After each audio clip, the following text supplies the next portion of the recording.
Halo teman-teman, assalamualaikum warahmatullahi wabarakatuh. Selamat malam teman-teman, selamat berjumpa kembali di channel Cerita Bola, channel yang menceritakan seputar sepak bola baik di dalam negeri maupun di luar negeri.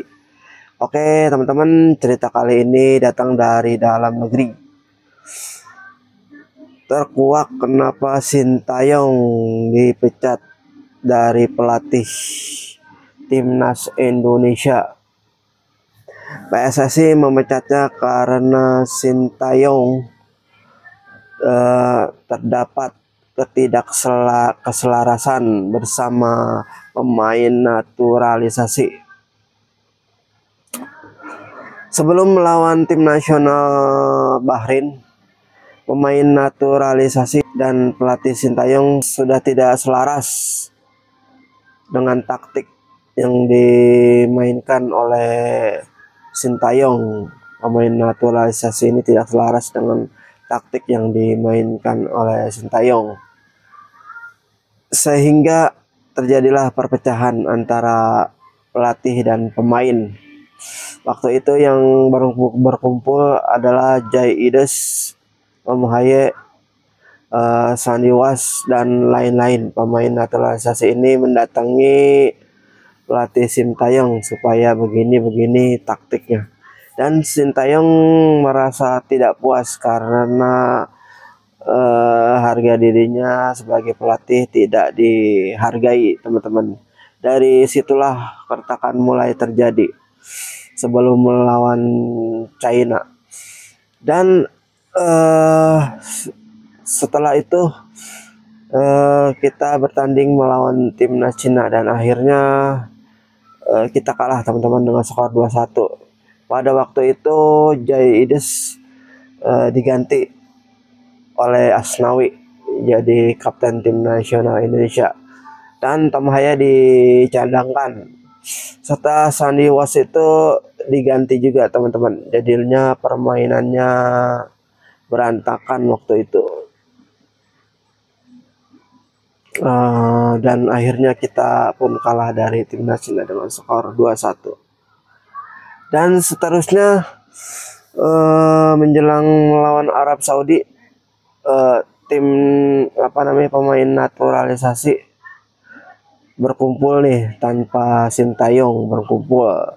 Bagaimana caranya supaya laga nanti malam menang melawan Arab Saudi tanpa pelatih Sintayong waktu itu, tanpa sepengetahuan Sintayong. Akhirnya pemain naturalisasi dan pemain-pemain lokal lainnya berkumpul supaya bagaimana strategi yang diterapkan oleh pemain naturalisasi yang waktu itu dipimpin oleh band kapten Jai Ides. Akhirnya Marcelino itu tidak menturuti taktik yang dianuin pelatih Sintayong, dan akhirnya menang kan kita melawan Arab Saudi dengan skor 2-0. Tidak mengikuti taktik yang diarahin Sintayong, akhirnya timnas kita menang 2-0. Dan dari situlah mulai terjadi keretakan. Pemain naturalisasi pun mengadu pada Erick Thohir dan PSSI waktu itu teman-teman. Dan pelatih Sintayong pun akhirnya diberi kesempatan untuk melatih tim nasional U22 untuk bermain di laga Piala AFF kemarin teman-teman.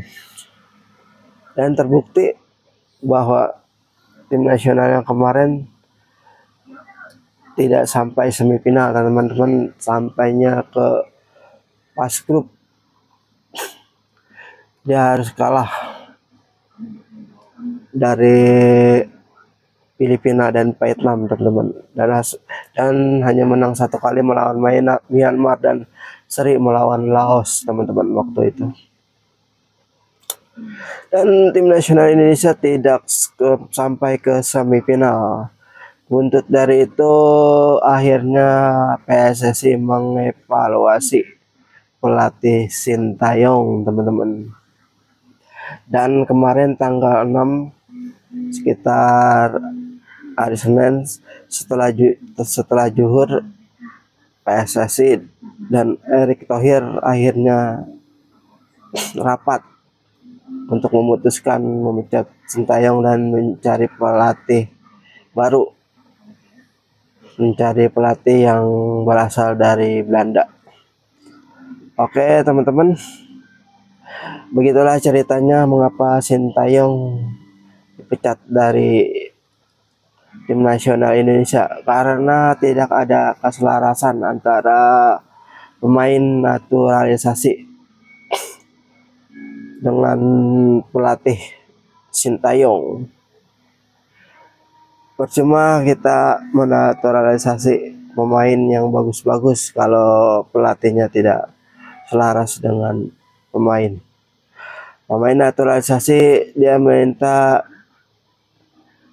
cari pelatih yang cocok dengan posisi masing-masing, teman-teman.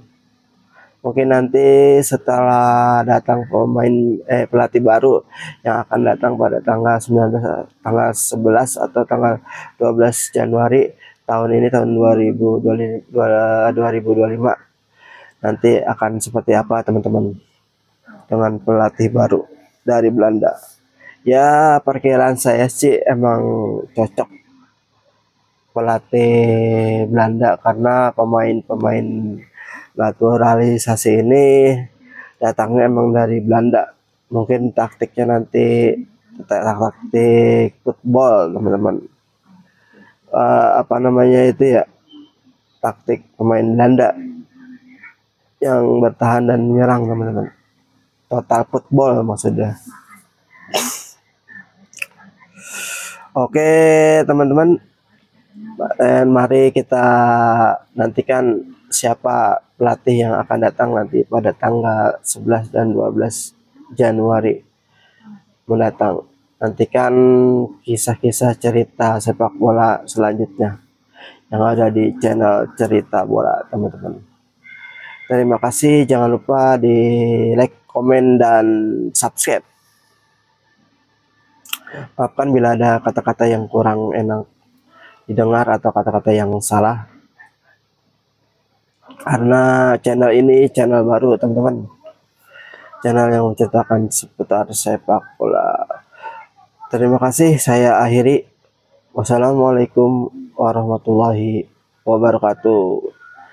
Prapo sepak bola, jaya selalu sepak bola Indonesia. Semoga tahun ini Indonesia lolos ke Piala Dunia 2026.